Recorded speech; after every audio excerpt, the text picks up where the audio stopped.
Boa noite a todos vocês que estão nos assistindo de seus lares. Estamos mais uma vez reunidos neste Centro Espírita Amor e Caridade de Birigui para mais uma reunião virtual. Pais e mães, as aulas da evangelização e da pré-mocidade continuam disponibilizadas pelas irmãs Rose, Regina e Clarice no canal do YouTube SEAC Birigui Evangelização Espírita. Vamos colocar um copo ou uma garrafa de água para ser fluidificada esta noite. Vamos nos concentrar, fechando nossos olhos e pedindo amparo espiritual a Deus nosso Pai, Jesus nosso irmão maior, e aos protetores desta casa, Felício Luchini, José Maria Lisboa, Linda e João Dias de Almeida, para que estejam ao nosso lado, estejam nos seus lares e de seus entes queridos, nos envolvendo com bênçãos de paz, amor, saúde e prosperidade. Hoje comemoramos mais uma data recordada em nosso centro, e o homenageado é o apóstolo Pedro.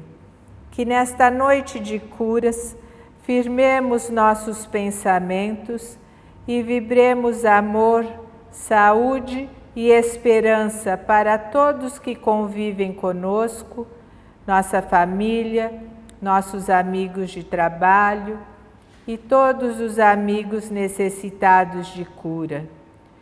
Que sejamos cobertos com um manto de luz e sintamos a presença dos protetores dos médiuns que aqui trabalham.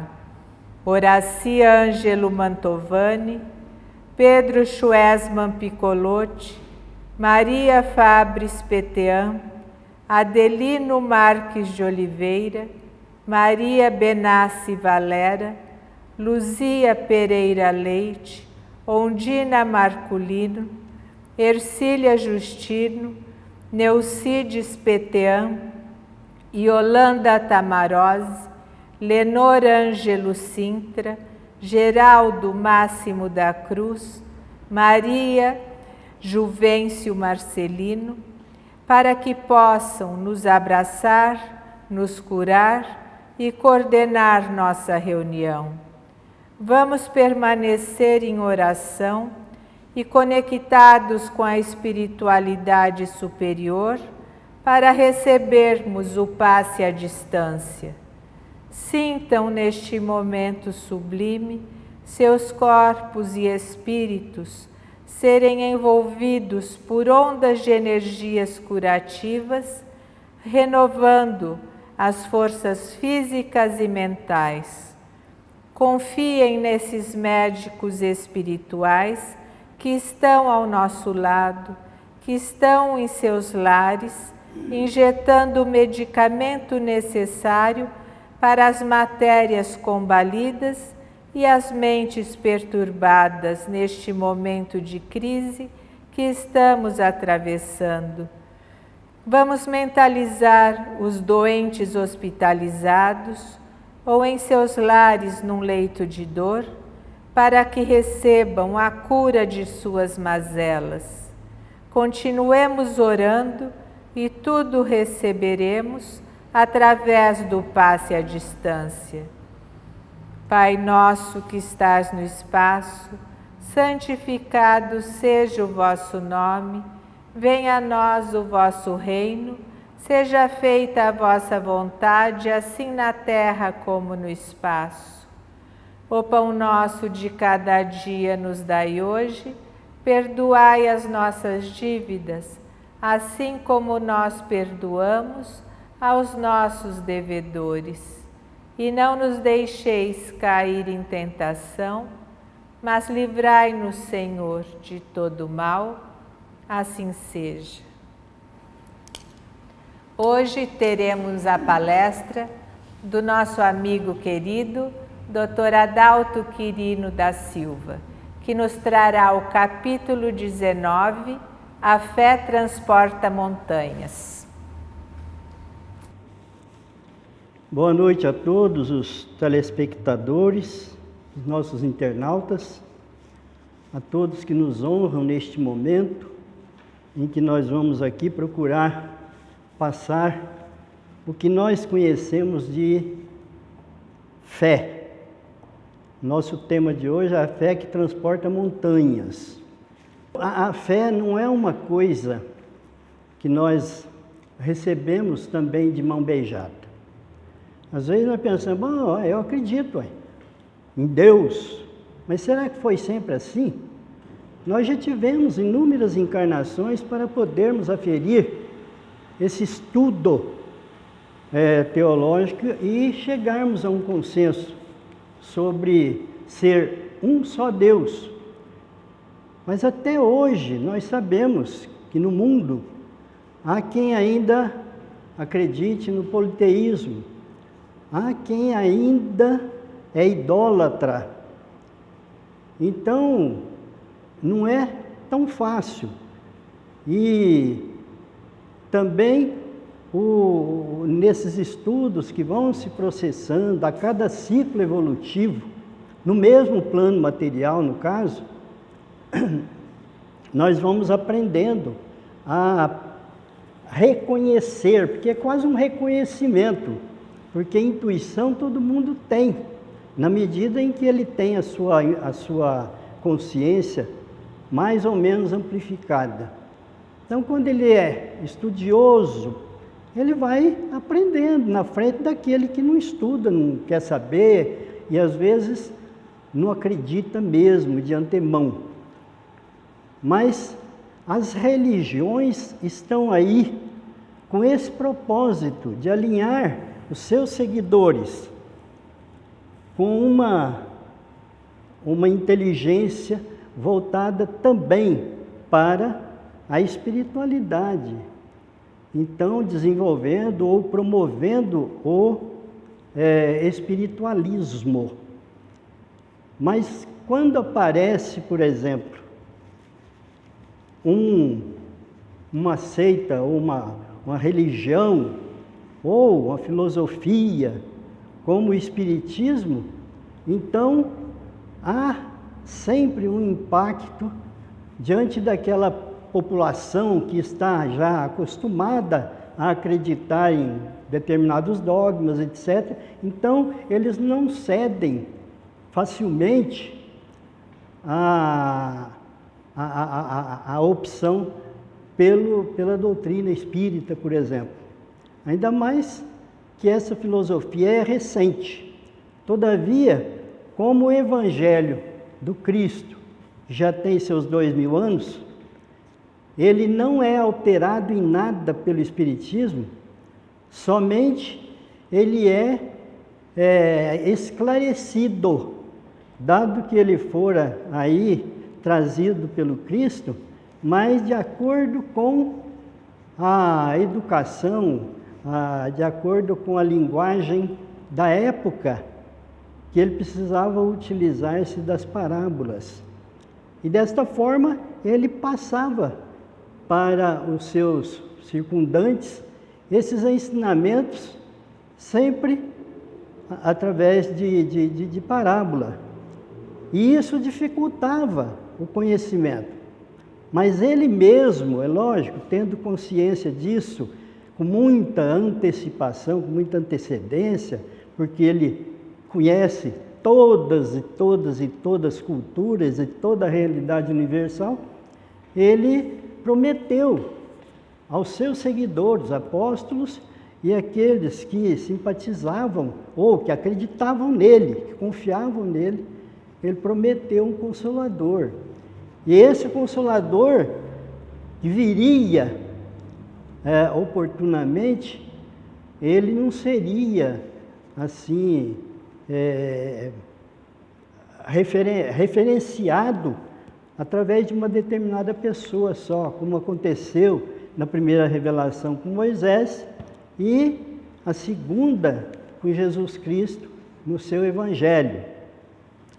Não seria personificado por ninguém. Então, esse Consolador prometido pelo Cristo.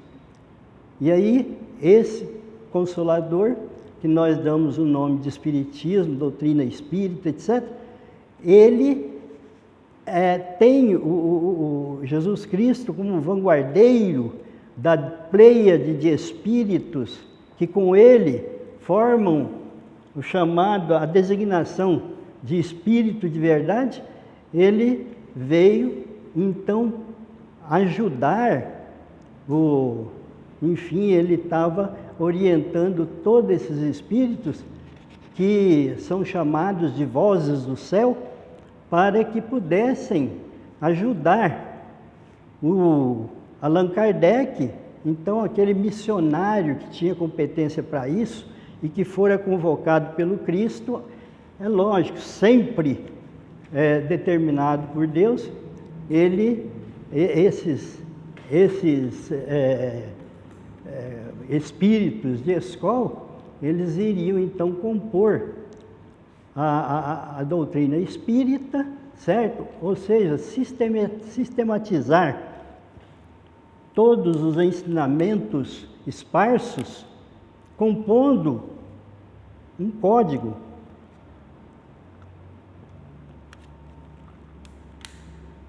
Então, eles vieram com essa incumbência.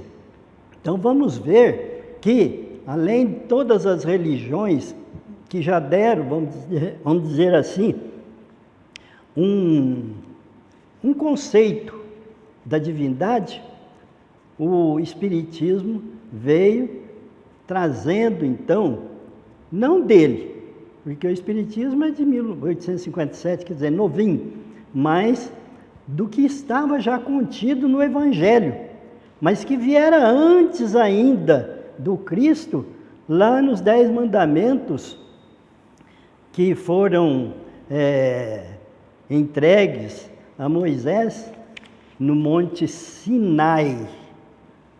Da outra vez eu falei Monte Tabor, e aí o Sinai não vinha à minha boca, então eu deixei passar, mas eu percebi na hora. Em todo caso, nos 10 Mandamentos já trazia como sendo a divindade um único ser, uma inteligência suprema, mas apenas que era justamente para estabelecer uma unidade de vistas na sua obra, na sua criação. Então, veja que o Espiritismo vem pegando isso aí sem alterar nada. Todavia, nós vamos ver, depois, na homenagem que nós vamos prestar ao São Pedro, nós vamos ver que numa nova revelação, a civilização do terceiro milênio, também existe uma alteraçãozinha. Essas alterações, elas se verificam, não é desmentindo aquilo que foi revelado antes, mas é simplesmente acrescentando ou retificando esses conceitos. Por quê? Porque a cada revelação pressupõe uma evolução da ciência, uma evolução do espírito mesmo. Então ele pode receber conceitos diferenciados. Então nós vamos dizer que Deus é monismo. Aí nós vamos deixando, ele é um só. Monismo não tira o um só, tira o politeísmo. Mas então é monismo por uma razão, que o Pietro Baldi esclarece bem. É monismo por quê? Porque ele nos concebeu, nos criou de elementos contidos nele mesmo. Então ele é um vetor de semeadura, vamos dizer assim, de consciências espirituais que vão depois sofrer esse processo de evolução para poder ter plena consciência das faculdades que Deus dispõe a todas as suas criaturas operando essa disponibilidade na medida em que cada um vai demonstrando mérito, porque evolução não se faz sem mérito. Então, assim eu quero chegar para admitir que então, de acordo com o Evangelho de Jesus, que já extraíra, embora ele tenha resumido os 10 mandamentos em apenas 2, amar a Deus acima de todas as coisas, o que está dizendo que é um só, né? E ao próximo como a si mesmo. Quer dizer, então ele já demonstrou para nós que era um só, trazido lá da primeira revelação e colocado aqui, e o Consolador simplesmente, como ele não ia, o Cristo disse que não ia destruir a lei, quer dizer, a lei divina, as leis civis de Moisés, ele alterou tudo. Mas também o Espiritismo veio com essa absoluta posição de não destruir a lei ou o Evangelho, mas apenas dar extensão, esclarecer melhor, torná-lo mais acessível à inteligência agora, a partir dele, né? Do Espiritismo. Então, aí nós sabendo que é um só Deus, então, se é um só que nos criou, é a Ele que nós devemos fé. É a Ele que nós devemos fé, porque é só Ele que pode disponibilizar tudo aquilo que consiste em necessidades para nós. Só Ele. Então nós temos que ter essa chamada gratidão relativamente àquele que nos criou, que é Deus. Agora, para chegar-se a isso, também nós temos que lutar, nós temos que estudar, nós temos que cuidar de eliminar todas as mazelas da nossa personalidade. Por quê? Porque a fé, ela vem por via da humildade, não existe fé orgulhosa. Então, enquanto os orgulhosos, aqueles que só querem ter, não têm a mínima consciência das vantagens de ser, em vez de ter, esses aí, quando falam, não, eu tenho fé, não, tem presunção.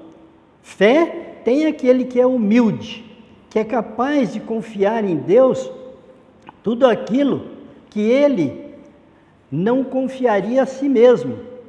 Por quê? Porque ele é sabedor de que Deus que criou é quem é indispensável ao universo e a todos nós, seus filhos. Então, e sem Deus nós não seríamos nada, nem existiríamos. Então, a partir daí, então nós vamos estudar, lutar, para que nós tenhamos fé em promessas exequíveis. Porque se nós conhecemos as leis naturais, as leis divinas, nós não iremos de forma alguma aceitar um fenômeno que importasse na derrogação da lei divina, só naquilo que fosse realmente possível, sem ferir o senso de justiça. Então, quando ele fala nessa fé, então vem aqui o primeiro caso. Bom, para chegar a tudo isso, a ter essa fé real em Deus, ao ponto de se poder testemunhá-la numa circunstância certa, que teste efetivamente a nossa fé, nós temos que nos conhecermos. Nós temos que nos conhecermos. E de que forma? Santo Agostinho, para mim, é fantástico. Ele traz em Confissões tantas colocações assim, ele em oração a Deus, ele coloca para nós por que nós devemos ser realmente gratos a Deus. Por quê? Então ele fala tudo, inclusive entra em contradições, certo? Apenas para explicar que parece contradição, mas não é. Quer dizer, então ele fala que nós devemos fazer um balanço toda noite do dia que nós passamos. Ver se não fez nada de mal para ninguém, se fez coisas boas para os outros, se, enfim, manteve uma congruência com os ensinamentos do Cristo.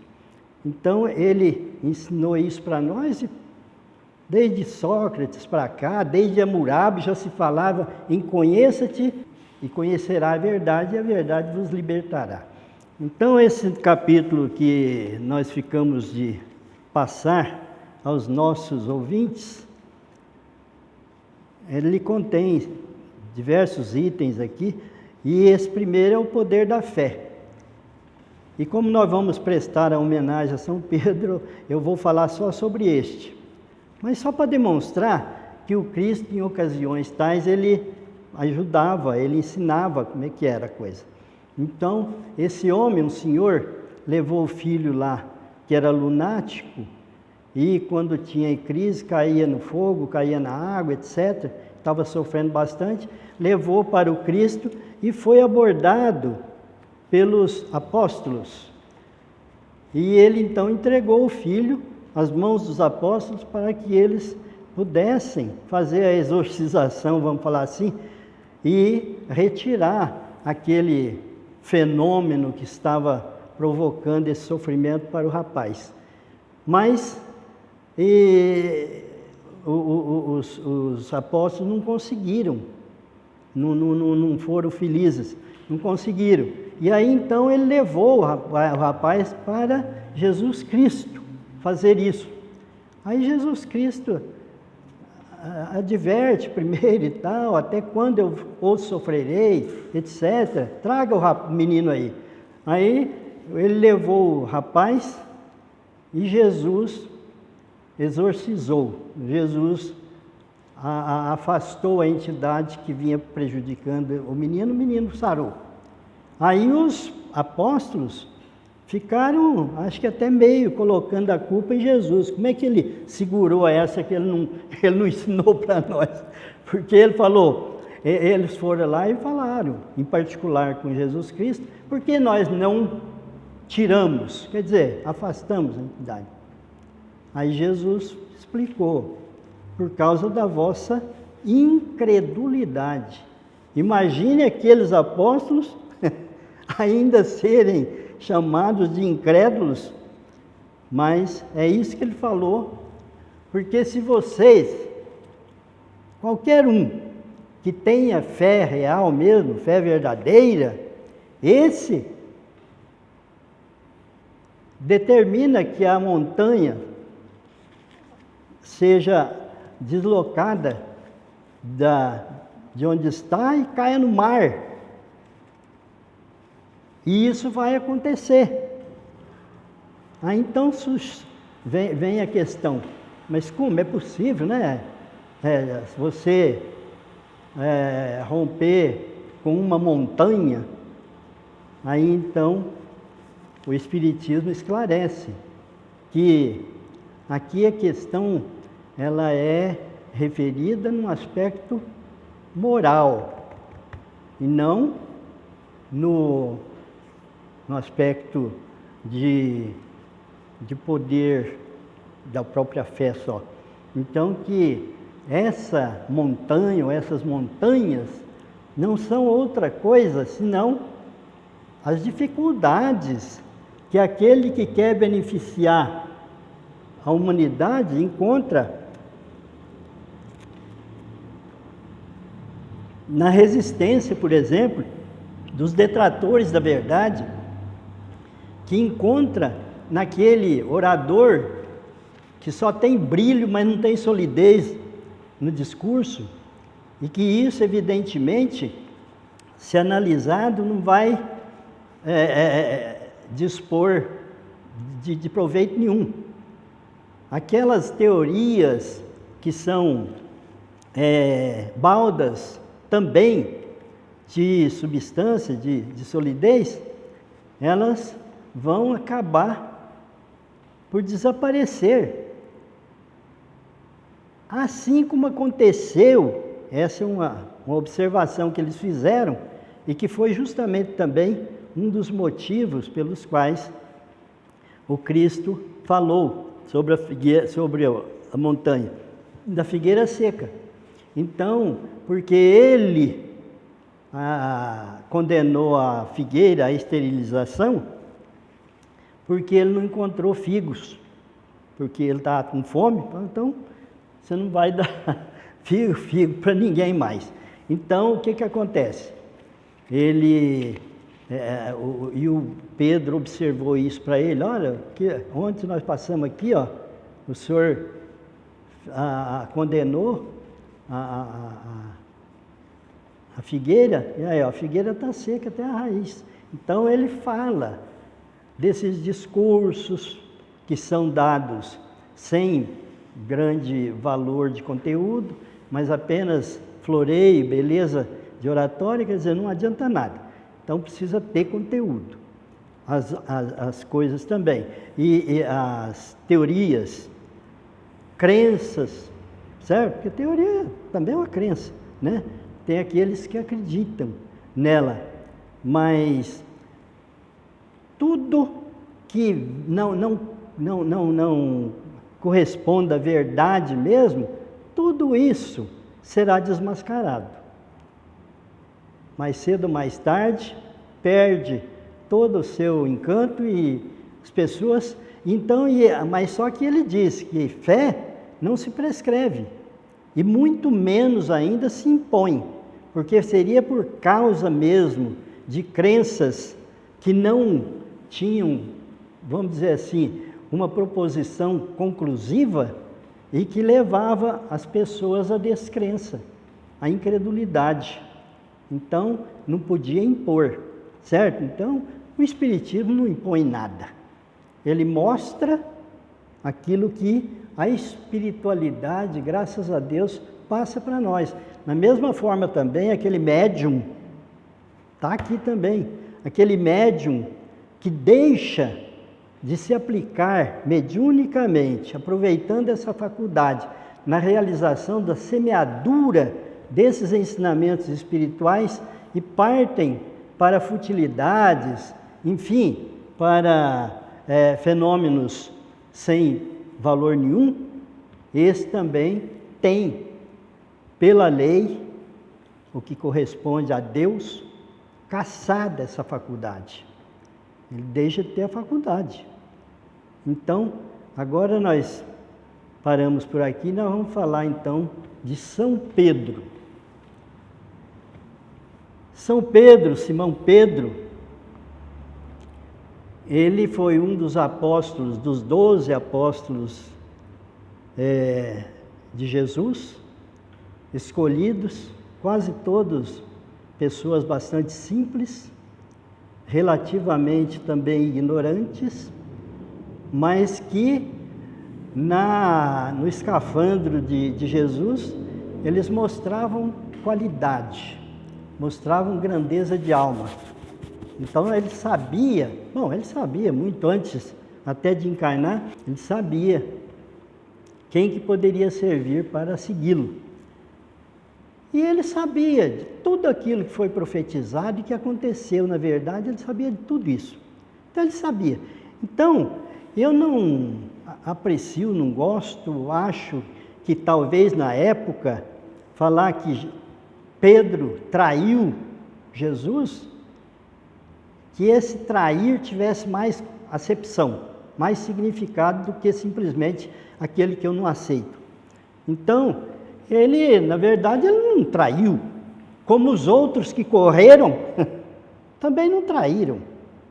Se houve traição, teria que ser aquele cometimento determinado deliberadamente. Vou fazer isso para ter uma vantagem. Então, serviria para Judas Iscariote, que ele estaria recebendo 30 dinheiros lá e para mostrar quem era o Cristo, né? Então, mas o Pedro não. Só João Evangelista, que ainda ficou junto com Maria ali, porque também ele já tinha um vínculo com Maria. Tanto que Jesus, a hora que está para expirar, ele ainda fala: mãe, esse é seu filho, filho, esse é sua mãe. Quer dizer, referindo-se a Maria e ao João Evangelista. Então, os outros apóstolos, eles também ficaram com medo.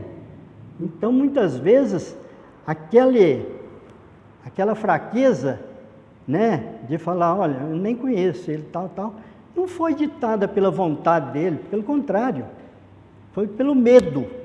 Então, o medo sempre desculpa a gente. Olha, às vezes a gente é menos forte do que o medo, né? Então, o medo se impõe, é o que aconteceu com ele. Mas ele foi um apóstolo muito ligado ao Cristo, talvez quem mais tempo tenha de convivência com o Cristo durante seu ministério. Então ele estava sempre junto, desde que ele deixou a pescaria para acompanhar o Cristo. Mas ele tinha, lógico, as suas ignorâncias ainda, que ele teria que aprender com o Cristo. Então é por isso que ele foi perguntar para o Cristo: se alguém me ofende, eu tenho que perdoar quantas vezes? Até 7 vezes? Não, até 70 vezes, 7 vezes. Quer dizer, indefinidamente, tem que sempre. Então, essas coisas. Então, mas só que ele aproveitou tão bem esse ministério cristão, ele aprendeu que naquela mesma existência contemporânea a Cristo, ele foi crucificado e ele ainda teve a pachorra de pedir para que fosse feita essa punição, essa execução, fosse feita de cabeça para baixo, porque ele não era digno de morrer como Cristo morreu. Além disso, no momento em que o Cristo já estava se exaurindo no madeiro, olhando para Pedro, que estava sem a distância, ele ainda falou: eu te amo, Pedro. Quer dizer, ele sabia que o Pedro não, de forma alguma, faria, certo, voluntariamente, uma traição a ele. Então, eu estou aqui fazendo essa defesa do Pedro, porque será que nós, decorridos 2000 anos, com a consciência que nós temos hoje, com a ajuda de uma literatura vasta, com a ajuda dos livros sagrados e dessa literatura auxiliar do Espiritismo, será que nós teríamos condição de testemunhar a nossa fé absoluta em Deus? Numa situação como aquela? Então nós temos que nos questionar. Acho que é difícil a gente falar: eu iria morrer, eu iria. Não, iria ou não iria. Mas importa que como apóstolo, ele deu conta do recado, porque ele prosseguiu. Aí já, de certa forma, favorecido pela inteligência também de Paulo, que era o Saulo de Tarso, e de lá em Damasco, que converteu. Então, São Paulo, ele trouxe um adjutório bom para o Evangelho.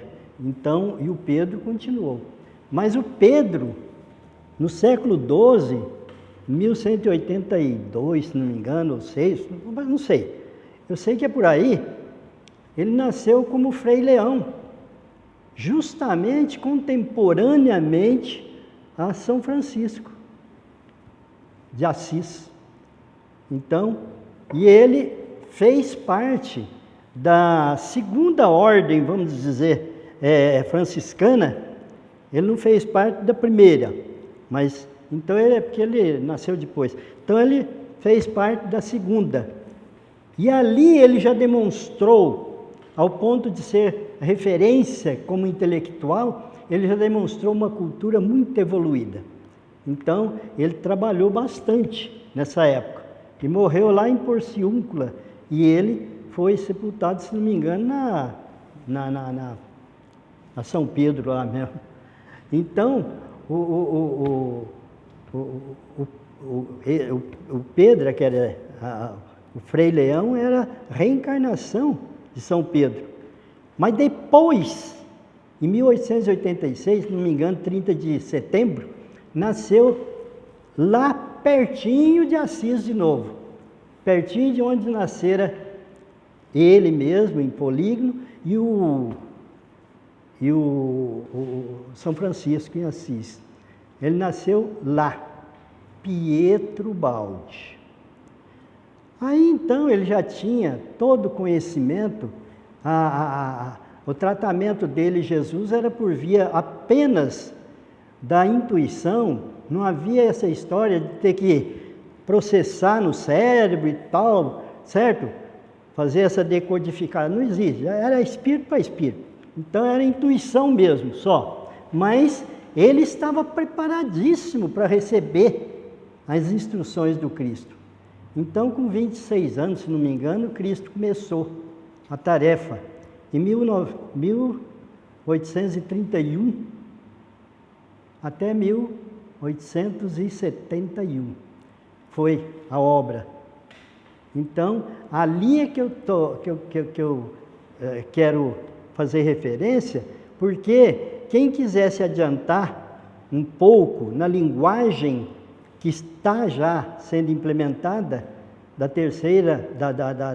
civilização do terceiro milênio, que é essa modificação do nosso planeta, né?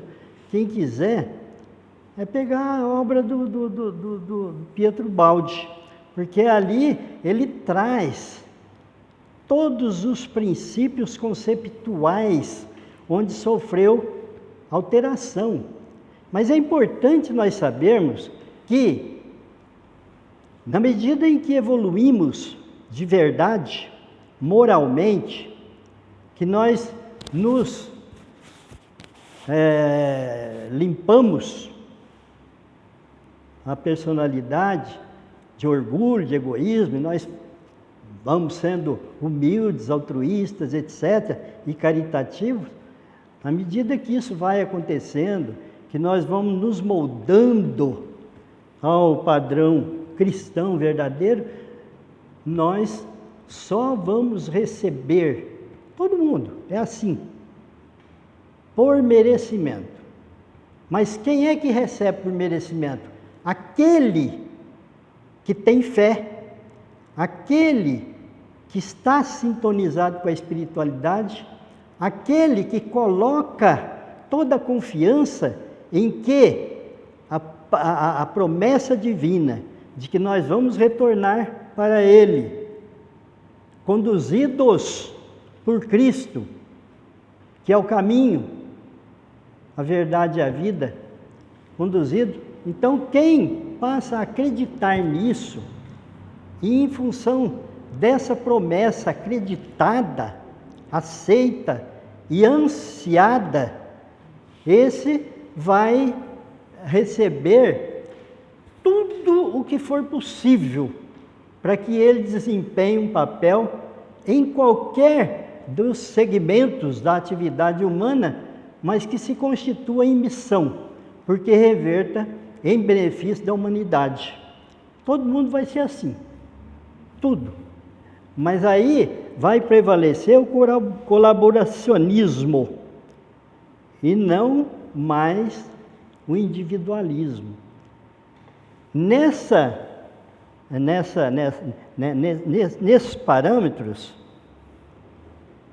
ninguém vai se importar de tirar vantagem em tudo, ficar rico. Não, aqui, a função que você exercer, você está num organismo chamado universo, em que você tem que se enquadrar a uma função que você esteja perfeitamente confirmado, tem competência para isso, então você vai exercer isso. O outro vai exercer. E ninguém tem inveja do outro. Se um é mais evoluído, o outro é menos, não. Ele cumpre a função dele. Por mais simples que ele possa imaginar que seja, ela tem o efeito de agradar quem compôs esse organismo. Então, e esse é Deus.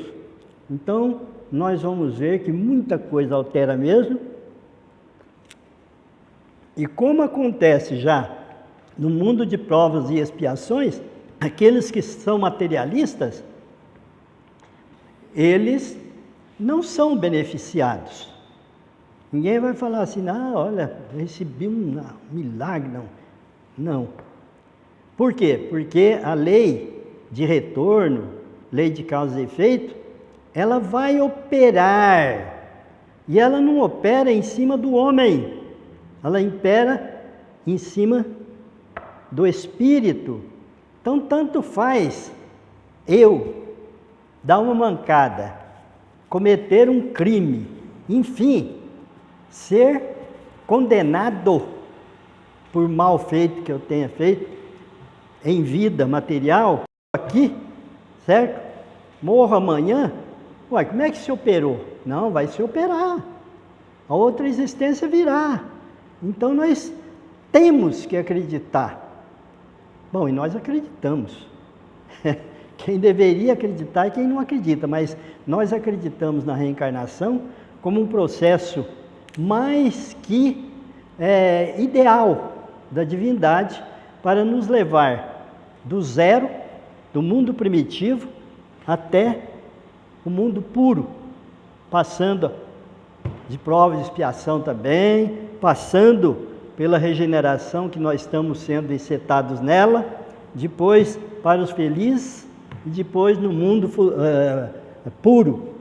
Aí é que nós vamos realmente receber, digamos assim, pessoalmente da divindade, os encargos que a divindade tenha por bem nos conferir para uma realização mais importante, enfim, para alavancar o nosso progresso espiritual.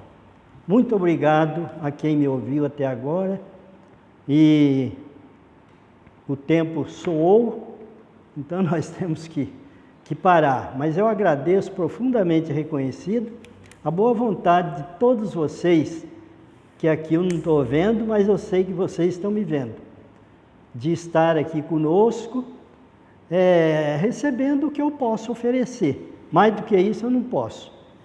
Mas muito obrigado e fiquem na paz de Deus. Obrigada. Prosseguindo, vamos orar uma prece de Cáritas em favor dos espíritos desencarnados que se encontram numa outra dimensão.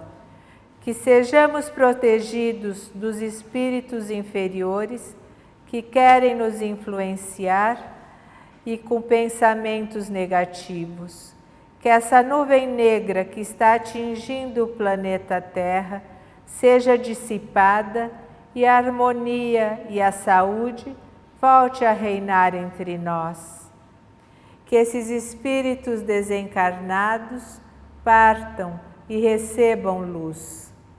Deus, nosso Pai, que sois todo poder e bondade, dai a força àquele que passa pela provação, dai a luz àquele que procura a verdade, ponde no coração do homem a compaixão e a caridade. Deus, dai ao viajor a estrela guia, ao aflito a consolação, ao doente o repouso. Pai, dai ao culpado arrependimento, ao espírito a verdade, à criança o guia, ao órfão o Pai. Senhor, que vossa bondade se estenda sobre tudo que criastes. Piedade, Senhor, para aqueles que vos não conhecem, esperança para aqueles que sofrem. Que vossa bondade permita aos Espíritos Consoladores derramarem por toda parte a paz, a esperança e a fé. Deus, um raio, uma faísca do vosso amor, pode abrasar a terra. Deixai-nos beber na fonte desta bondade fecunda e infinita, e todas as lágrimas secarão, todas as dores se acalmarão. Um só coração, um só pensamento subirá até vós, como um grito de esperança e de amor. Como Moisés sobre a montanha, nós vos esperamos com os braços abertos. Ó bondade, ó beleza, ó perfeição, e queremos de alguma sorte alcançar vossa misericórdia. Deus, dai-nos a força de ajudar o progresso, a fim de subirmos até vós. Dai-nos a caridade pura, dai-nos a fé e a razão, dai-nos a simplicidade que fará da nossa alma o espelho onde deve refletir a vossa divina imagem. Continuemos concentrados, agradecendo o amparo e as graças recebidas nesta noite. Vibremos gratidão aos protetores desta casa de amor e caridade que nunca nos abandonam, nos dando suporte, coragem e fé em nossas lutas diárias. Continuemos praticando nossas caridades aos nossos irmãos necessitados, através de nossas boas ações. Vamos permanecer na mesma sintonia vibratória em nossos lares, fazendo nossas orações diárias nas horas designadas, às 12 e às 18 horas. Assim, traremos também ao nosso lar a harmonia necessária, porque não há força maior que a nossa fé.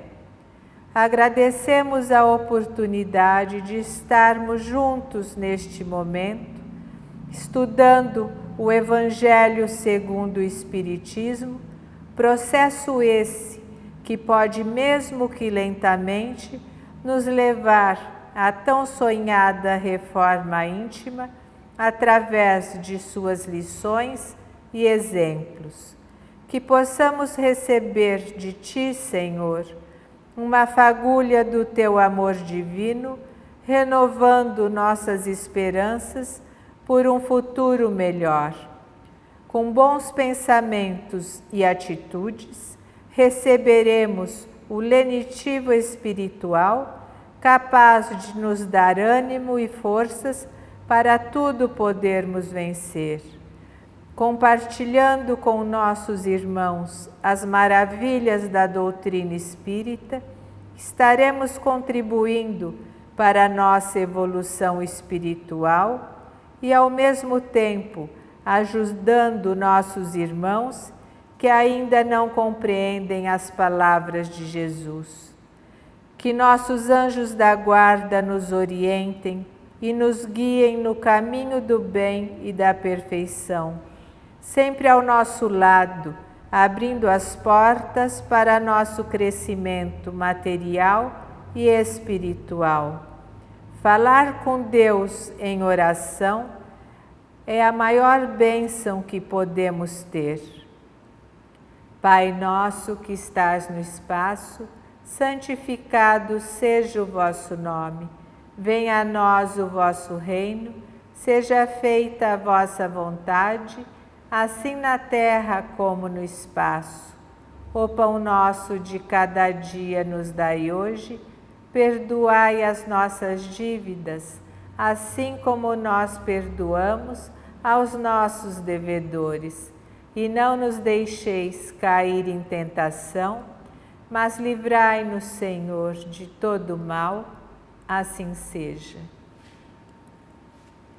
Agora, para finalizar nossa reunião, teremos a nossa música e queremos agradecer mais uma vez a presença de todos vocês que estão nos assistindo.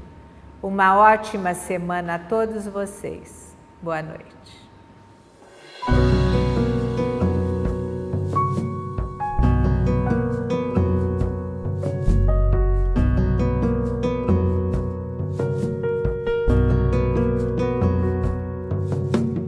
Pescador, fixo meu olhar no horizonte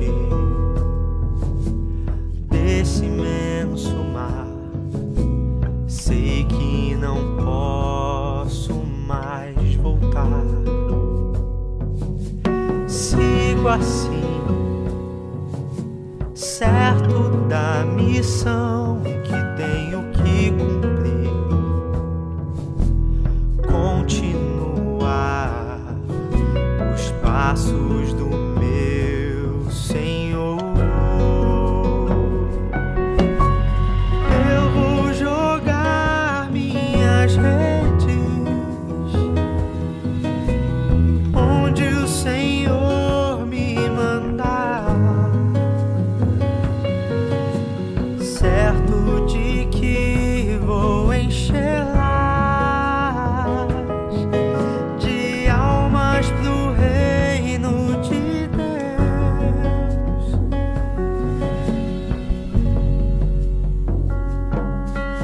Sim, Senhor,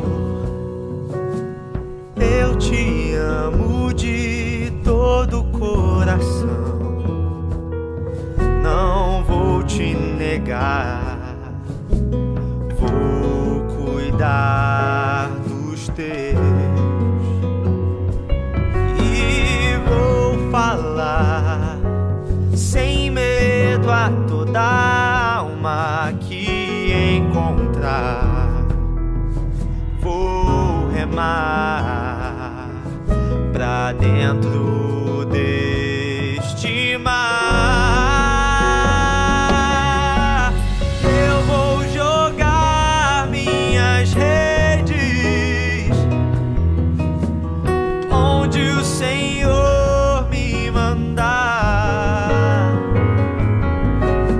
certo de que vou enchê-las de almas pro reino de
Pedro, um pescador, chamado por Deus a buscar outro mar.